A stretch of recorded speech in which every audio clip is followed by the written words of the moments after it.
Good afternoon, everyone, and welcome to today's program titled Spiritual Anatomy of Transformation. I'm Tom Valentino, Senior Editor of Addiction Professional.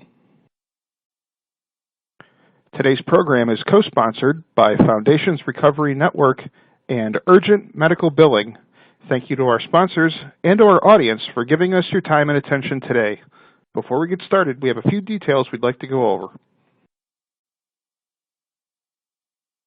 Each window on your screen can be moved by clicking and dragging, or enlarged and minimized by clicking the icons in the top right corner of each window. Please use the Q&A area to the right of the slides to submit a question at any time. If you cannot see this area, simply click the red Q&A button. To download a copy of the presentation, please click the link in the resources area in the lower left of your screen. If you have any technical issues during the program, please click the yellow help button to troubleshoot the issue.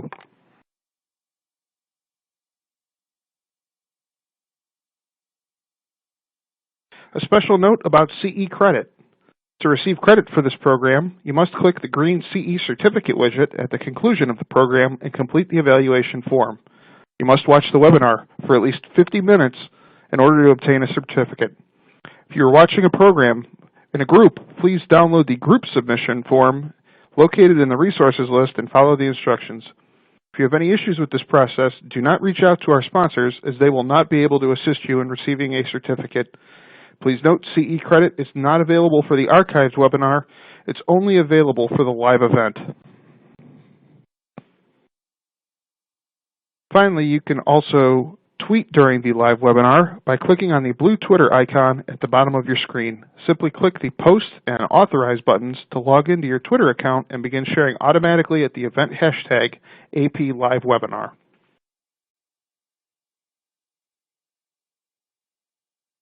At this time, it's my pleasure to introduce our speaker, Henry Rojas. Henry is the Chaplain and Spiritual Director at Calvary Healing Center. Since leaving the mask he wore as the original Hall of Fame character, the Gorilla, for the Phoenix Suns of the NBA, Henry speaks nationwide, comically weaving in his search for identity.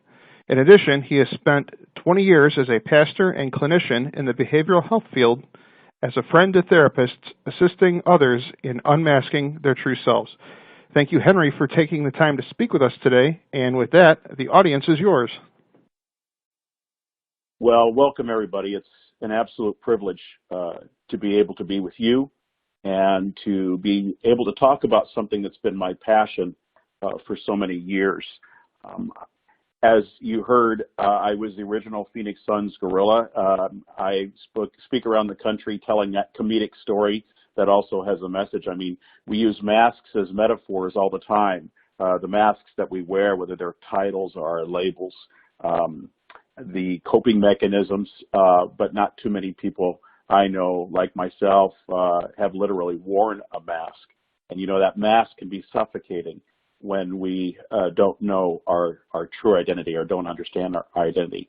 So I genuinely did go on a search and walking away from that character that I was paid to wear the mask for, and as a young man, really trying to figure out, wait a minute, I didn't want to do this. I did an audition for it. I fell into it, and the larger it became, the more famous it became, the more of an obligation I felt it was to wear that mask, until one day I walked away.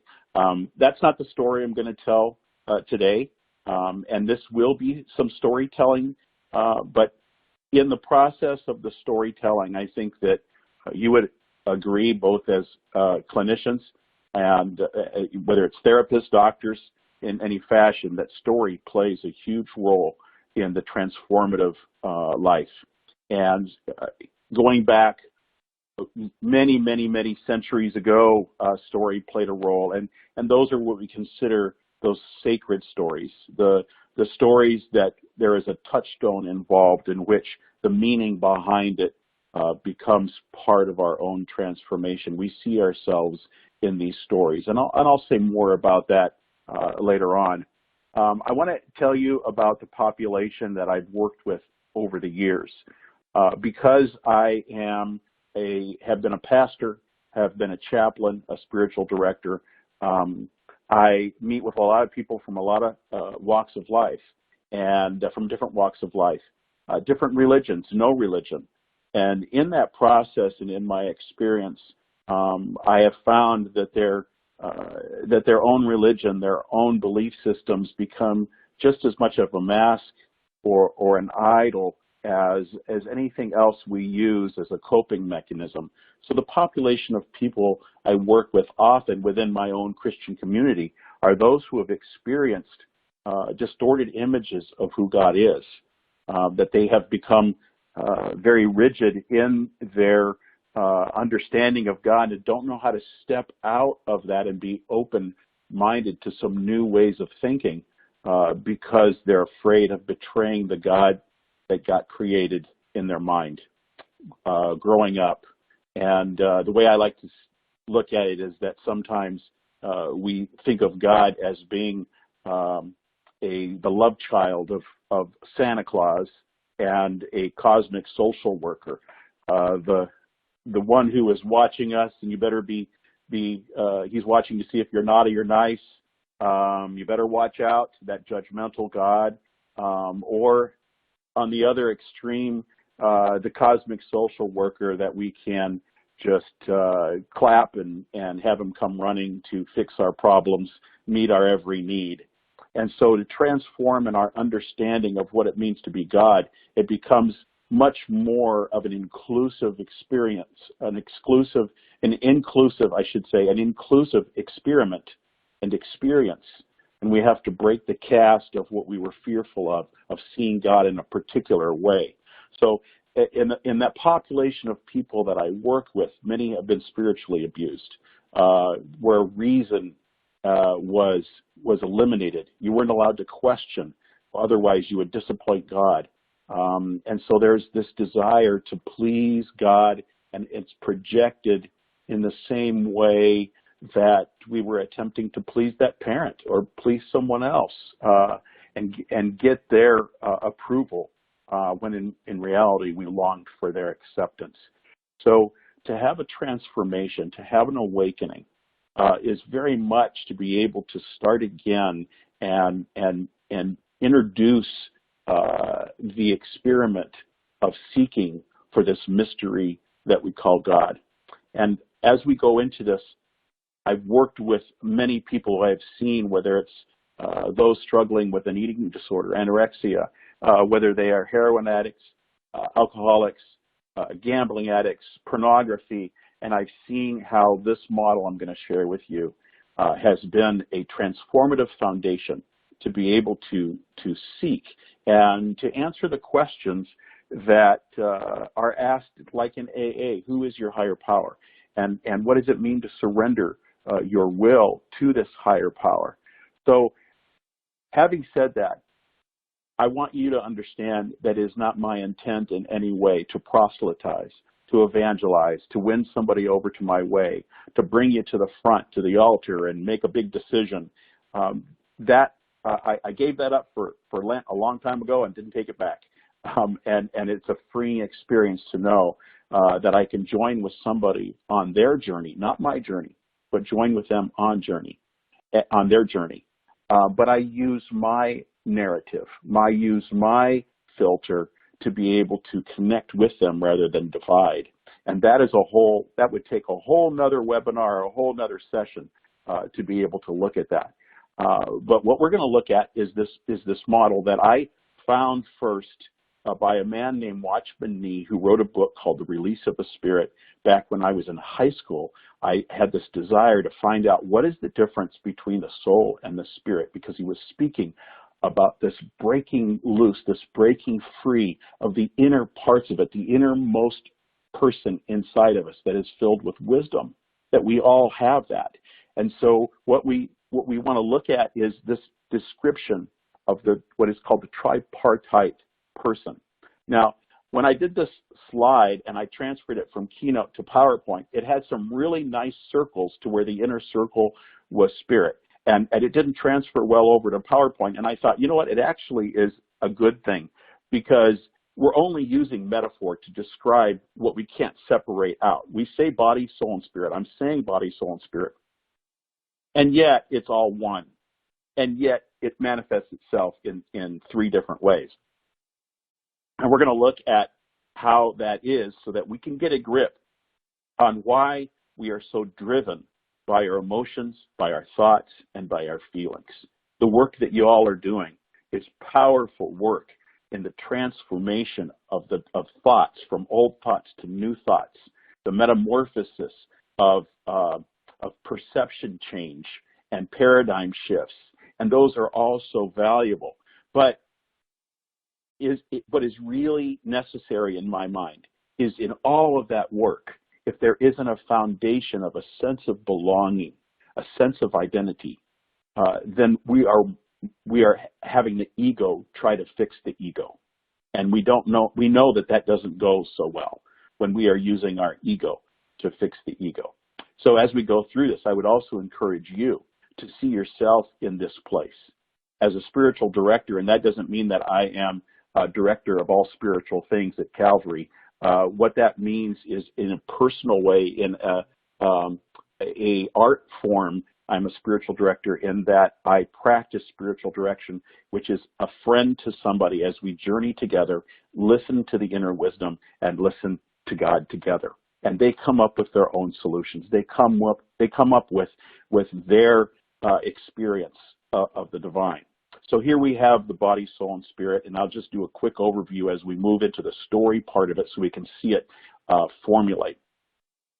We have the body, which is the vehicle to carry who we are from one place to another. We have the soul, which is the emotions, thoughts, and feelings. And the reason why I'm specifically putting it out like this is because we read and hear things differently as far as what the soul is or what the spirit. This is the way that I am referring to it, so we have something to go back to. I don't see the soul and the spirit as being able to be interchangeable as just a living being.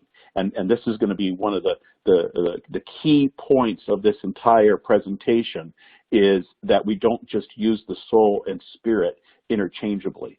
Long ago, the reason why that was done was because religious folks were afraid that it was going to become Platonic and it was going to become all about philosophy. You know, how many souls can dance on the head of a pin, and it becomes this philosophical discussion. So they just eliminated that and referred to soul and spirit as the same thing. And I think we have to go back a little bit and really look at the complexity of our personality and our connectedness to something beyond ourselves, something higher than ourselves, and a connection to the world, and this mysterious connection we have to the earth, to the world, and to the mystery that we call God. So we begin with this idea of story. And in story, we see the powerful aspects of how we can relate to it. I'm going to refer to this first chapter in the Bible, and I hope I don't lose you all right now by even mentioning Bible. I want you to be able to know that as we look at this, you can identify with this in your own frame of reference, your own religious experience, and say, okay, you know what, I can relate to that. In the group that I meet with every day, it is filled with not just Christians, but it also has Buddhists, and it has some who don't believe in anything at all, and yet they are fascinated by this aspect of this story, and they also know that I do not have an agenda for them other than to tell them the value of who they are. So in the first chapter of Genesis, we have been told, if you ever went to Sunday school, you're told that the first chapter of Genesis is about creation.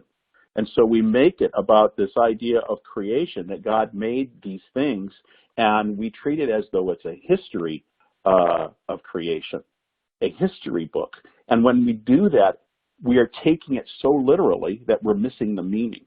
And then we see the problems when the work of science and evolution is confronted by the creationists, and they have this headbutting going on who is right.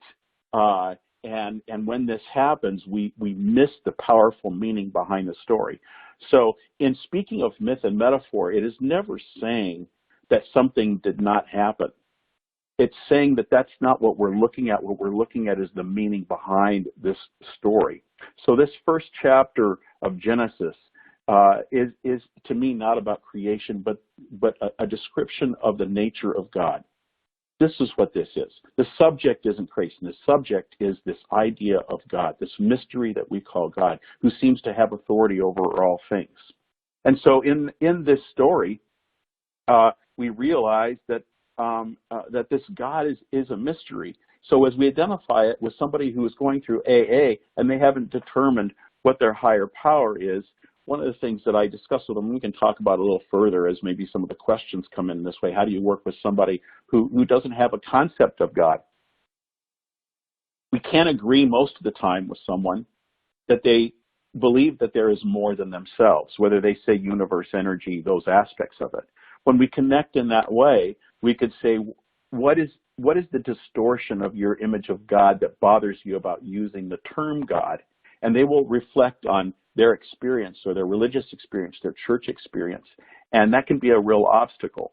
So when I ask them, so you'd rather not name or identify what this God is because the images you have you're not comfortable with, they'll say yes. So, but you do believe in God? Yes. So you believe it's more of a mystery? Yes. And then I say, well, what would you think about the phrase, the mystery that we call God? And so often they'll grab a pen and write that down. I like that. Yes, the mystery we call God. And we move from that mystery that we call God. So in this story in Genesis, we're going to go on a little journey here, and we're going to see how this is going to play out. And it will definitely relate. I promise you it will relate to the idea of the spiritual anatomy of transformation, and specifically in recovery. So we have this story in Genesis where it says that God created, and he made the heavens and the earth, and he's pretty proud of what he did. He said, well, this is good. And then he's going to create mankind. And when he creates mankind, he forms out of the earth, out of the dirt, and creates a body. Now, when he creates the body, this body he names Adam. Adam, again, when we look at it metaphorically, in Hebrew is red earth, or humankind. So right there, it eliminates these divisive arguments about was God creating a man and a woman, and then they populated the earth, and then you'll have somebody who's thinking through that and saying, well, then this was an incestuous relationship for the children of Adam and Eve to populate the earth, and you go on to these literal rabbit trails that do no good because we're not looking at the meaning behind it. So he gives them a body, and Adam has this body, but he's not animated yet. He's not alive. And we're going to look at what the body is. So vehicle for your personality, or what Richard Rohr refers to it as the material self. Why is that important for us to see that aspect of the body? Because in our culture and in our time, we live according to comparison and performance. The five senses are everything. And what happens with us in our desire to be in control, we want to believe that that all that is real is what I experience with my five senses, and there is nothing else. And so we take control in that aspect of it. We create body image issues because we are comparing ourselves one to another.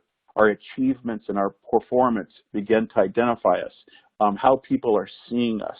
So it's important for us to understand that the body aspect of it is a part of our wholeness, but it is not our identity. It carries us from one place to another, and that is what truly makes it sacred. And then he gives Adam a soul. And the way that this soul is given to him is we see that it says that he breathes life into him.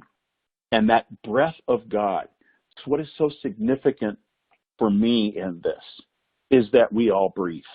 If we are alive, we are breathing.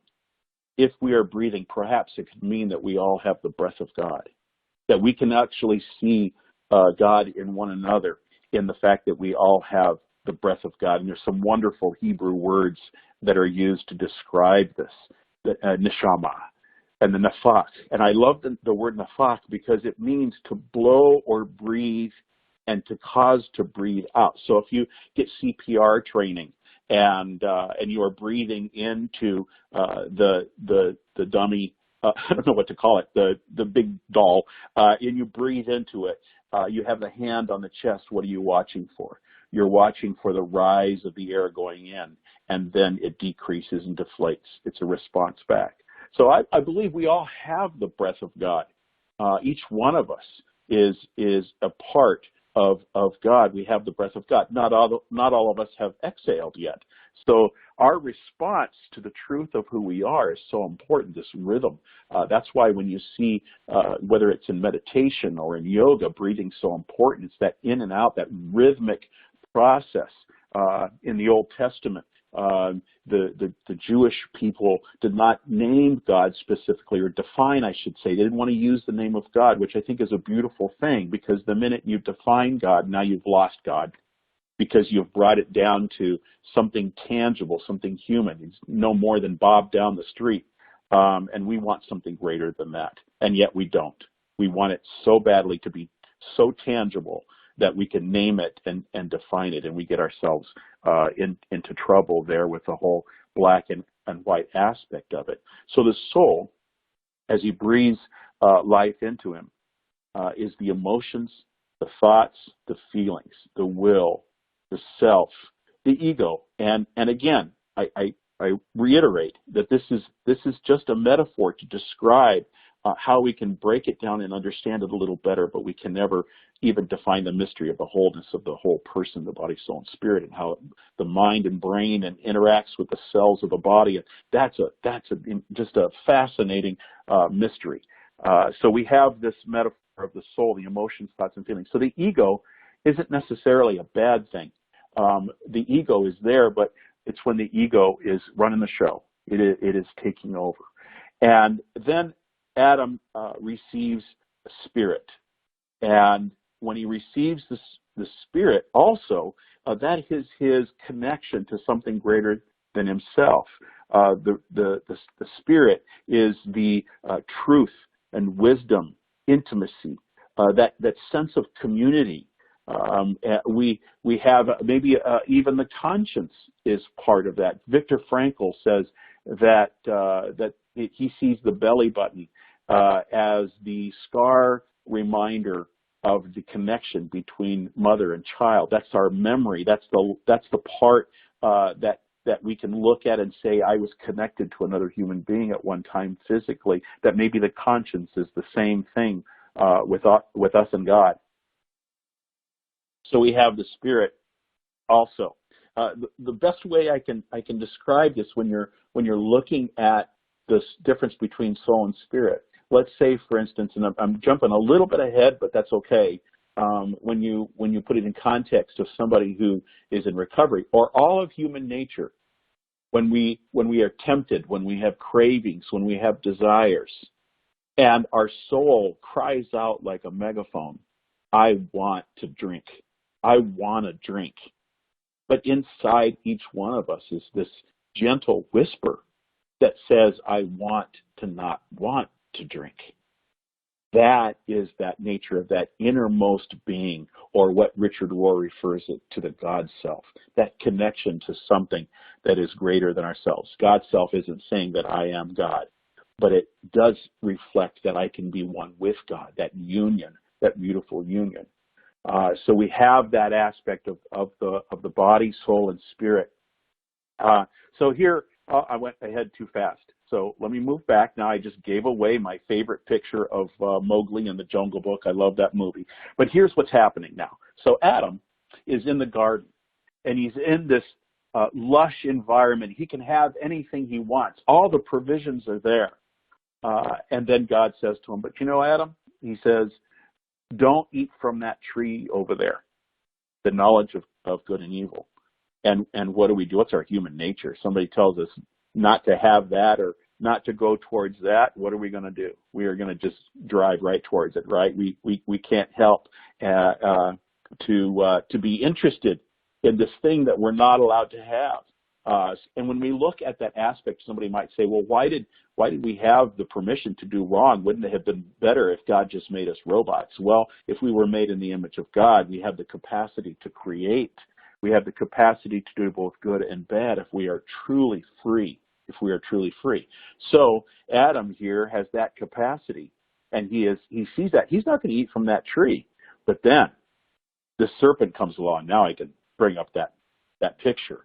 And I think of Jungle Book, the original animation. I just love that movie where the serpent comes up and it stares into the eyes of Mowgli, and you see the eyes spinning, and it's hypnotic. And he says to Adam, hey, check out that tree over there. That's a pretty awesome tree. And Adam says, no, God said not to eat from it. Really? Why? He said, God said we would die. Really? Would you, die? Or just kind of die, or die? And then, Adam begins to justify. And we can look at that inner part of us that does the very same thing. That justification. Well, maybe it's just one. I think I can handle one drink. It's not that big a deal. I've been sober for a long time. Maybe I can just maybe I've got a grip on this thing. And this is that crisis that goes on. And then Adam, he goes and he eats that fruit from the tree. And when he eats from the fruit of that tree, he becomes self-conscious. He becomes aware of self. Why? Because what is imperfect now what was perfect has become imperfect. So you have God perfection, you have our own imperfection, and they can't meet. And here's the beauty of this. Here's the beauty of the meaning of this story. It's when we went from a God consciousness, a connection to something beyond myself, to a self-consciousness. I become aware of self. And in that process, Adam suddenly realizes, I'm naked. Well, he was naked before, but he was unashamed. It was just being. It was a sense of being, and he had interaction with God. And so he is naked and unashamed, and now he becomes self-conscious. What do we struggle with today? We struggle with self-consciousness.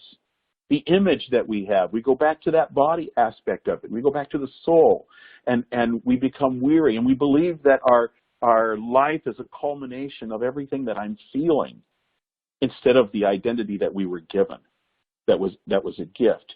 So he goes from naked and unashamed to naked and ashamed.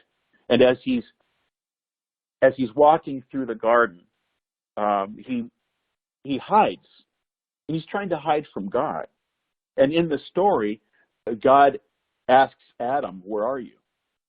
Well, I'm assuming God being God, he knows where Adam is. Why would God ask Adam where he is if he knows where he is? Perhaps it's because Adam doesn't know where he is. Adam doesn't know his condition, and God is calling him to recognize his condition. Does that sound a little familiar in the idea of AA saying, hi, I'm Henry, I'm an alcoholic. Hi, I'm Henry, I'm an addict. I confess the truth of my condition. That's why a lot of my Christian friends will say, I don't like saying I'm an alcoholic. I don't like saying I'm an addict because that's not who I am. I'm a child of God, and that's not who I am. That's not what that statement is saying. What that statement is saying is I have an awareness of my condition. I recognize my humanity. I see my imperfection, and I'm not afraid to say that I am an alcoholic or an addict. As a matter of fact, in that weakness, I began to realize that my strength will come beyond myself, and we have a crisis, and we move into a crisis.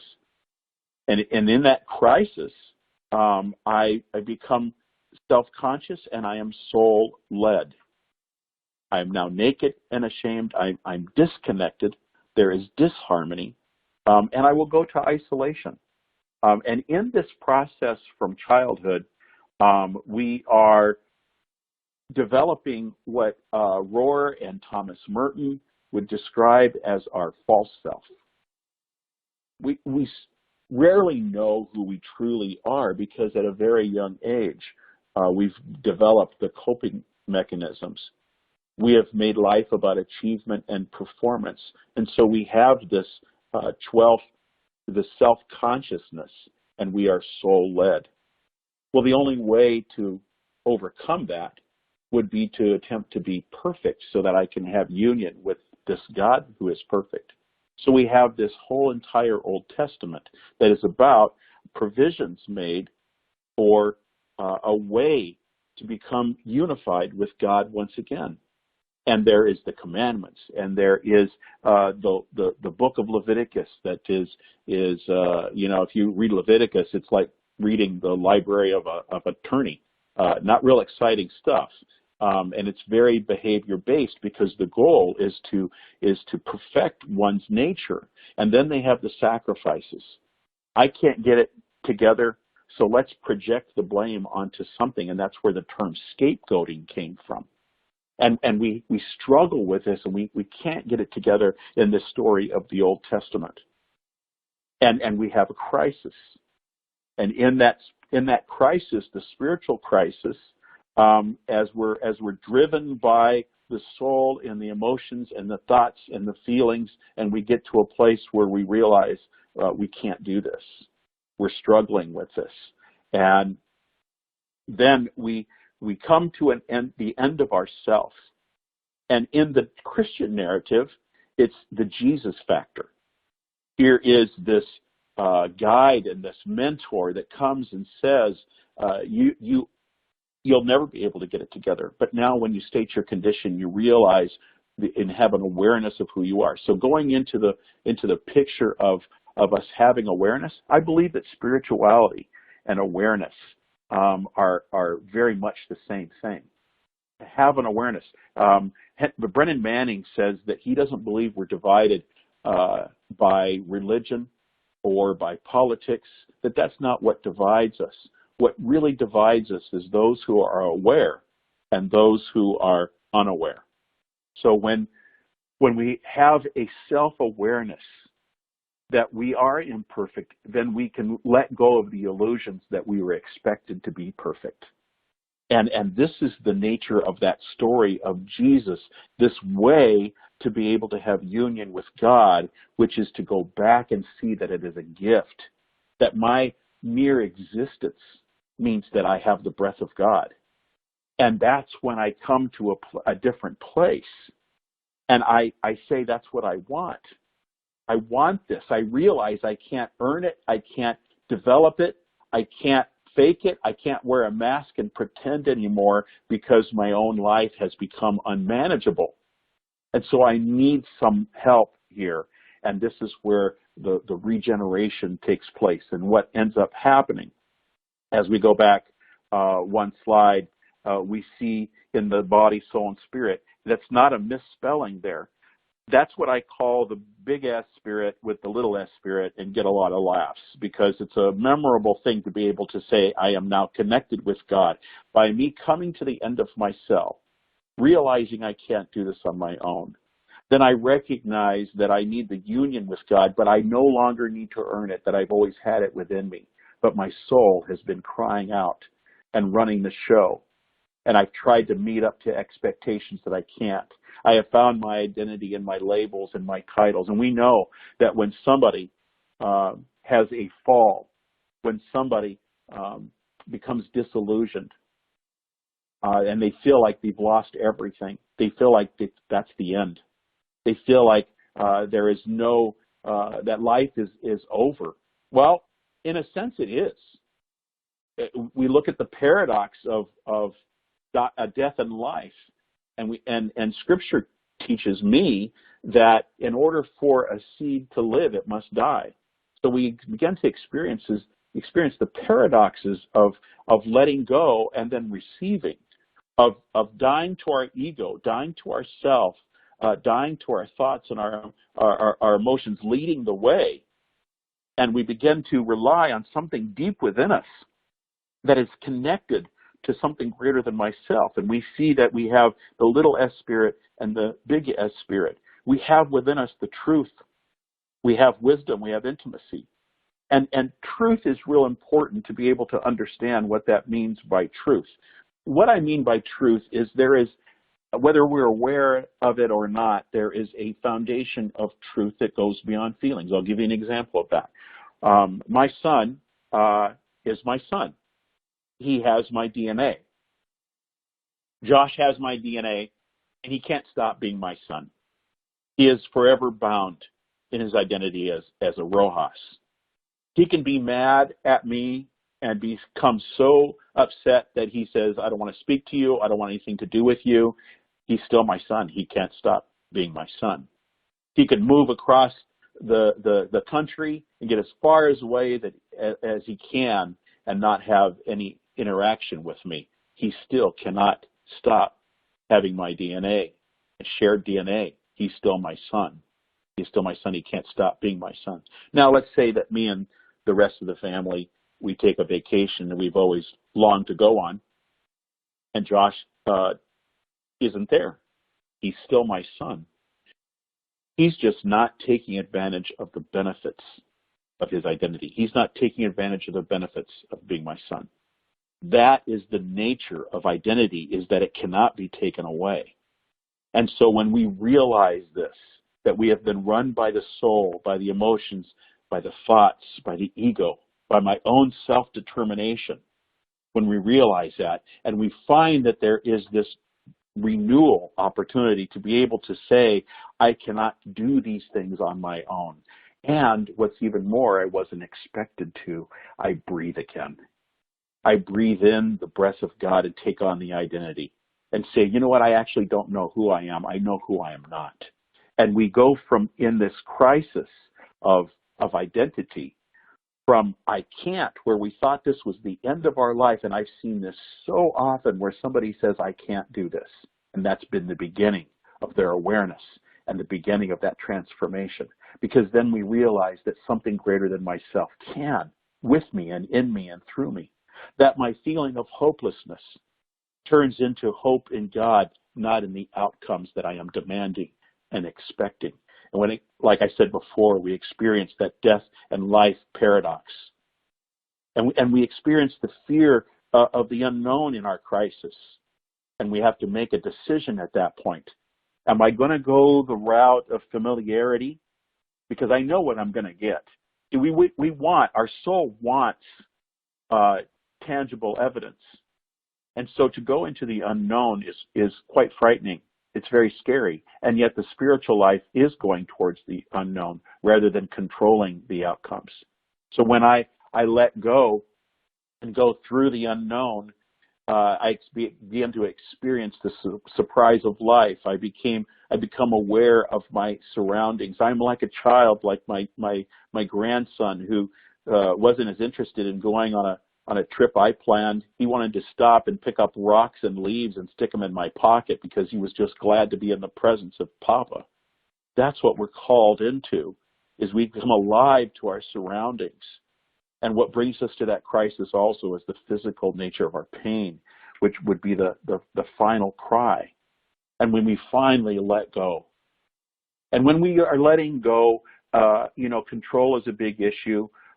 We're not truly letting go of control. What I like to see it as, we're letting go of the illusions that we thought we were in control. And that is good news, that it was merely an illusion. It becomes good news. At first, it's a bit scary to realize that. Then we speak of the awakening at that moment. AA speaks of the awakening. Let's look at what that awakening. I call it the momentous surrender. The momentous surrender. It's kind of like when you get your first tattoo. If you've gotten a tattoo, if you get your first tattoo, you're making a decision to mark your skin the rest of your life. You're giving yourself to this. When you allow yourself to believe in something greater than yourself, you are allowing the compassion and the mercy and the love and the connectedness of God, wisdom to come. You are allowing this mystery we call God to tattoo that compassion and love on your heart, and it can never be removed. Just as my son can never stop being my son, we have this momentous decision. I'm going to do it God's way, not my own way. And in that process, I realize that is my identity, and I can't stop the relentless pursuit and love of the unimaginable, the mystery that we call God. So then we struggle, even though that happens. And why would we struggle? We see in this aspect of it. By the way, if you look down a little bit, I put euphoria or elation can happen sometimes in somebody's awakening. It does not have to happen. Remember, that lies in the soul. It's merely a response of the soul. So when we look at the soul, by the way, the soul is the romantic part of us, that passion, that part that falls in love, that part that writes music, that part that loves to laugh and enjoy. And it's a beautiful thing, but it cannot run the show. It's not effective to run the show. And so we have to ask ourselves, like many do, as I see them come in for another round of treatment, where they've been taught in the church or their religious settings that they have to somehow make this this moment of change, and now you're a new person. You've been delivered from all of your temptations. We know for a fact that does not happen. And why would that be the case? Why then do I relapse? If I thought I was a new person, if I truly am new within, why would I relapse? Well, you know what? The soul's been running the show this long. You think it's going to give up overnight? What a realization to come to that place of recognizing that the soul has been running the show. It's not natural to give up control. It's the daily surrender that AA speaks of. I now have an awareness, though, that when I'm wanting to have guaranteed outcomes and to take things into my own hands, I'm missing out on the benefits of what my identity is. And so I learn to quiet the soul. That soul aspect of it that needs to be nurtured. Prayer, meditation, the recognition of my connectedness. On the dark night of the soul, I'm going to need the spirit to speak louder. So I'm going to need to train the spirit to quiet the soul. And in this process, what ends up happening is the soul used to identify me, just like I was identified as the Phoenix Suns gorilla. I realize now that's not who I was. That's what I did. I'm not a marketing director or an accountant or a therapist. That's what I do, but that's not who I am. When we recognize that those things are an expression out of who I am, now we've turned our lives inside out. That my identity isn't my diagnosis, that's what I do, but that's not who I am, that I am loved by God nakedly, without my mask, without my pretentiousness, without my phoniness, as Brennan Manning refers to it as posers, fakers, and wannabes. I've got to be aware of the poser, the faker, and the wannabe. And I am glad that that I've had this beautiful letdown. I wouldn't have wished it on anybody. I wouldn't have wanted my circumstances to collapse, but I realized, like J.K. Rowling, the author of Harry Potter, when she says in her homelessness and then writing the book, she says that failure is merely the stripping away of the inessentials. We think it's going to kill us. We think by giving up and saying I can't and that I need help, that it's going to kill us. But the revitalization of life, the transformation, is when we're led by the Spirit. And then we begin to take on those spiritual practices. The spiritual practices, we have moved now from a God consciousness to self-consciousness, and then back to God consciousness. We were naked and unashamed. Now we realize then we became naked and ashamed because of our self-consciousness. And now in our restoration, I'm still naked, but I'm no longer ashamed. I am not ashamed of being human, of being imperfect. As a matter of fact, that's what makes me connected to the rest of humanity, and I am freed from the expectation to be God. I can rely on God. And that right there is the transformative piece. So if we look at the body, soul, and spirit, what we can see is that the inner spirit defines the sense of our belonging. See, Growing up in the church, I was told behave. If you behave, repent, get it together, and then you believe, pray that abracadabra prayer, then you will belong. And what I'm finding is that whether it's the Jesus narrative or it's just the natural flow of this life of birth, death, life again on earth and living aware, we see it reversed. We see that we belong. And everybody wants that sense of belonging. That's the deepest desire, I believe, of every person's soul, is to belong. And if we aren't given that sense of belonging in family, to realize that we can find it with the God who loves us is a powerful source of a sense of belonging. But then we need to change the way that we think, and that's where your beautiful work in changing thoughts happens. The word for belief in the Christian life, they used as repentance. Interestingly, repentance is a word in Greek called metanoia.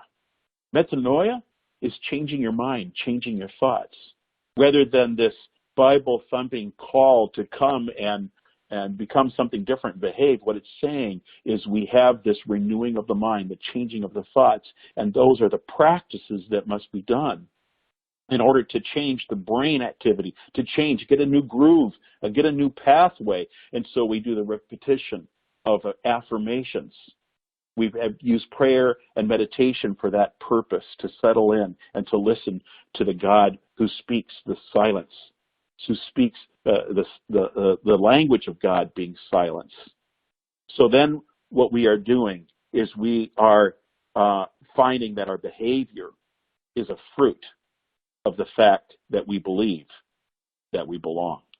And that's a reversal of anything I have ever been taught. And I'm seeing this come to a huge transformative piece of information to those who were raised in a very oppressive religious environment, to think that they already belong and that their focus isn't on behaving, it's on realizing they belong. And then changing the thoughts, the part of the soul, new thoughts to believe. And you will find yourself in the center of sobriety, rather than making that the main ambition and the main achievement. To look at the presence that we are. This is the most important place you could ever be in your life. Why would I say something like this? Not because you need CEU credit, although you might be feeling that way.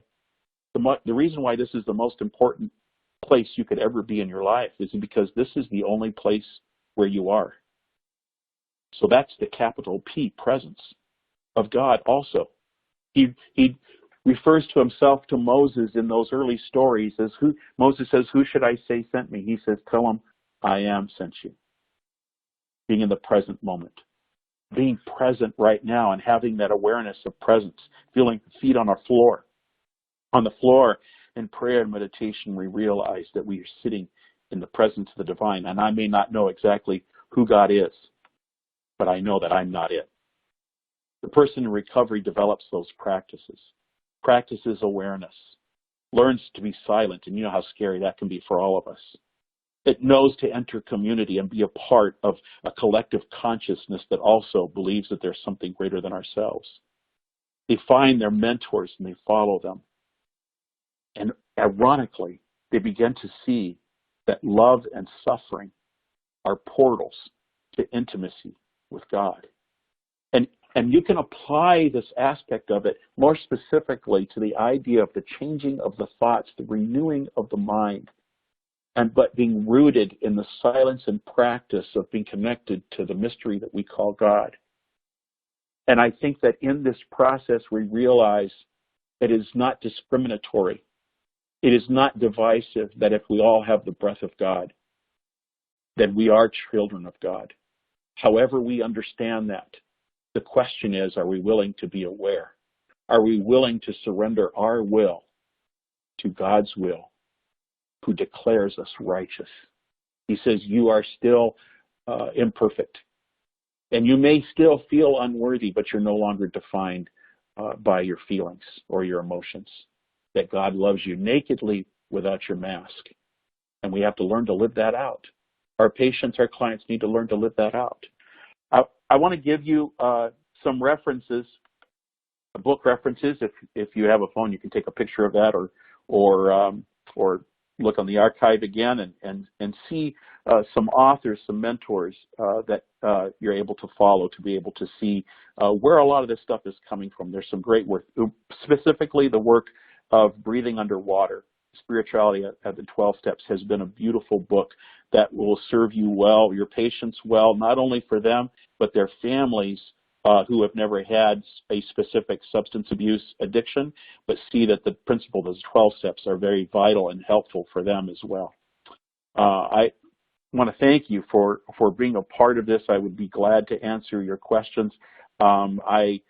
If you'd like to contact me, you can contact me through Foundations Recovery Network, through Calvary Healing Center, or I do have a very primitive website that is henryrojas.com.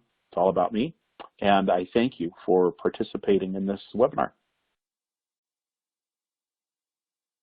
All right, thank you, Henry.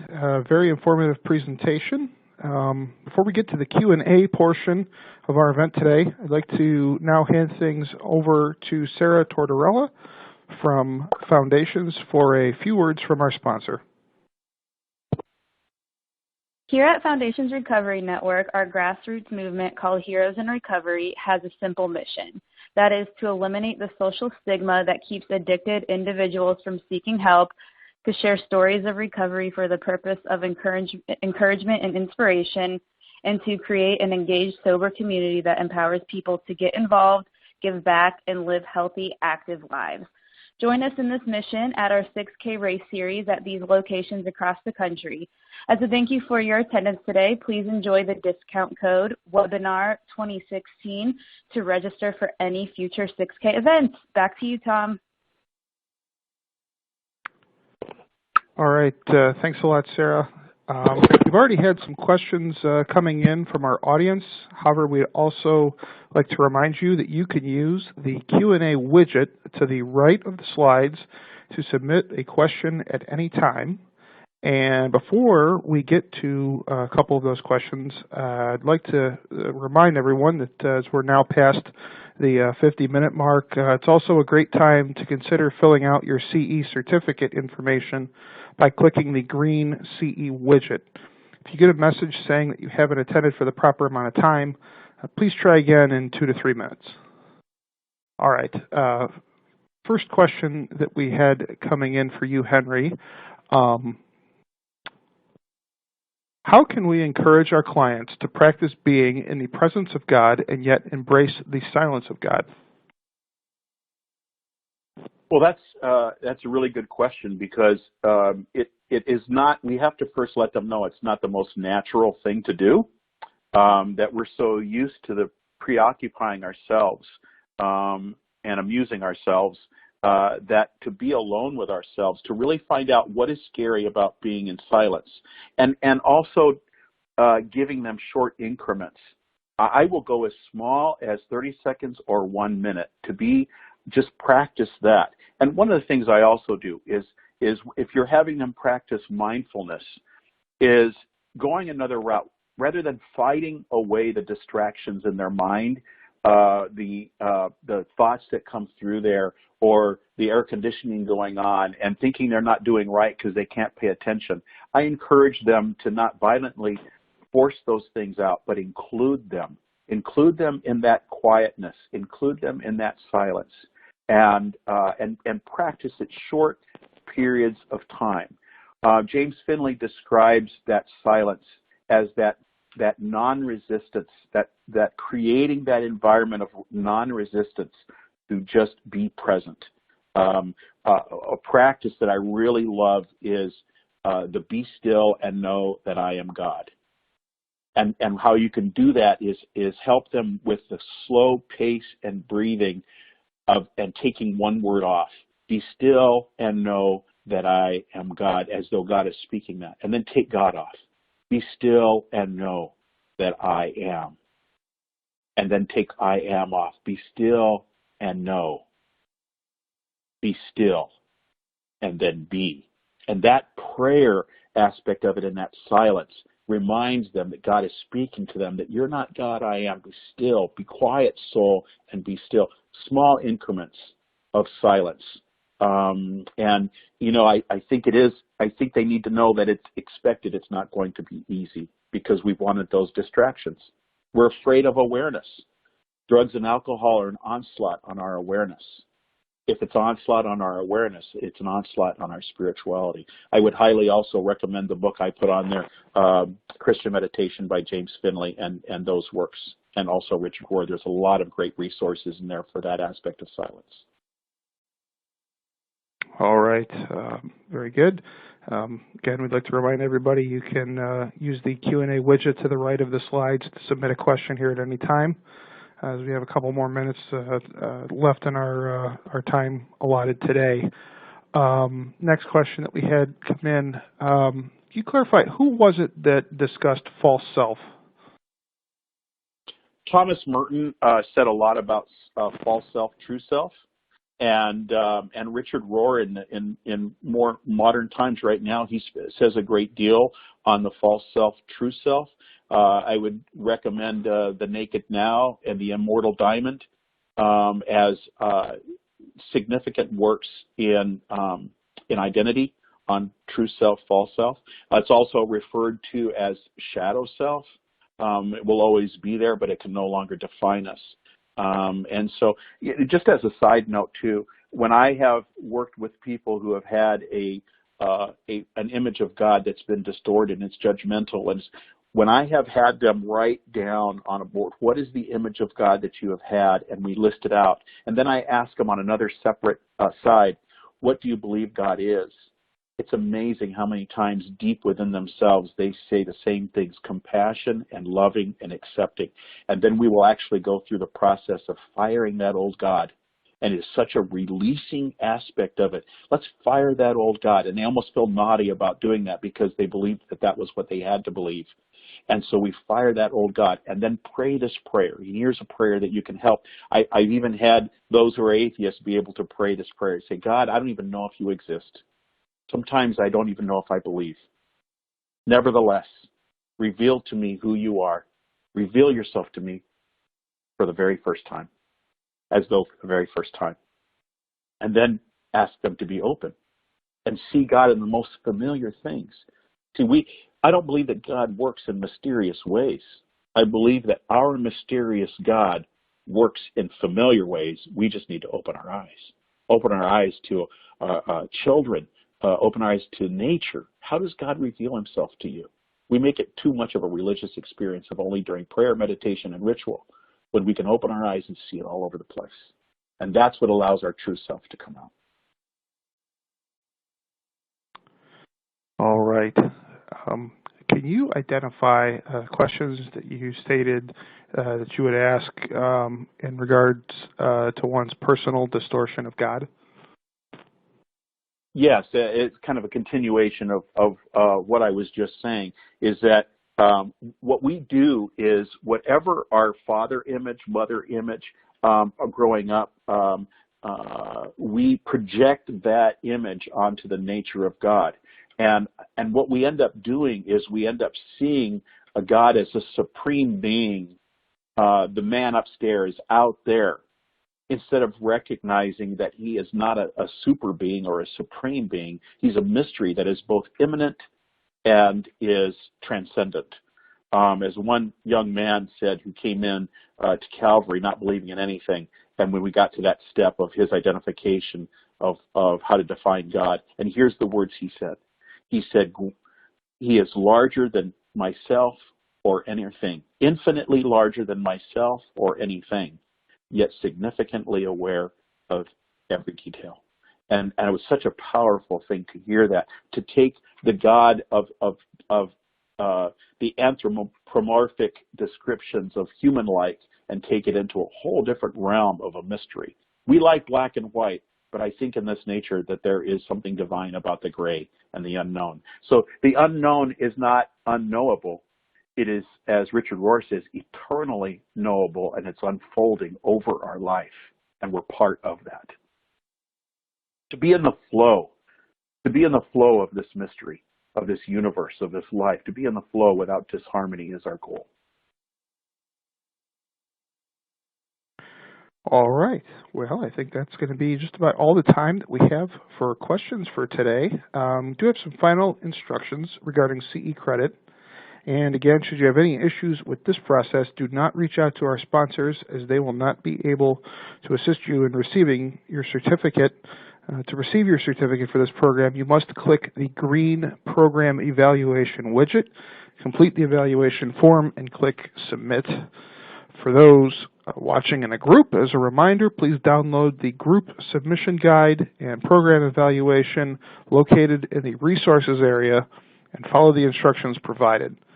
For those of you who are watching from a mobile device or a tablet, you're going to need to email the help desk to receive a program evaluation and certificate for this program. Please note, again, that CE credit is not available for the archived webinar. It is only available for the live event here today on December 14th, 2016. If you have any questions, please click the purple Contact Webinar Help Desk widget at the bottom of the screen.